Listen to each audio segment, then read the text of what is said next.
On 4th November 2025, the CBI court in Lucknow delivered a verdict on a shocking case, a bank fraud worth of rupees 5.70 crore.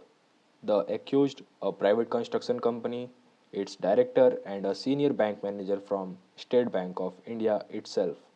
Let's uncover how this massive fraud was executed and how it was exposed.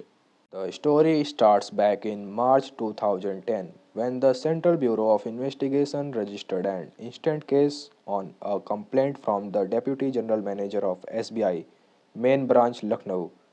The complaint alleged that Kanti Kumar Singh, director of Adyo Polo Project Private Limited Company, had conspired with SBI officers including Subhash Chandra Agrawal, then Deputy Manager, and Joy Chakravarti, Desk Officer, CPC, SBI, Lucknow, to defraud the bank.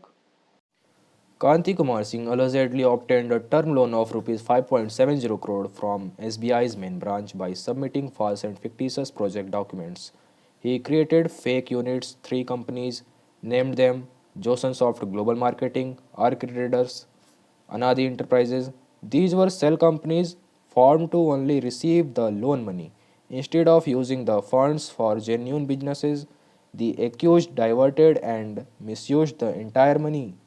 CBI investigated the case and filed a charge sheet in 2012 against first accused was Kanti Kumar Singh, director of Adya Polo Projects Private Limited. Second accused Subhas Chandra Agrawal, deputy manager SBI Lucknow. Third accused Joy Chakravarti, desk officer SBI LHO Lucknow. The investigation revealed how these individuals manipulated documents, approved fake assessments, and released the bank funds without verifying the authenticity of the project. After years of a trial, the CBI Court of West Lucknow finally pronounced its judgment on 4th November 2025. All the accused, except the private company, which had since expired, were convicted under fraud and conspiracy charges. These were sentenced to 3 years of imprisonment and fined 10 lakh rupees each.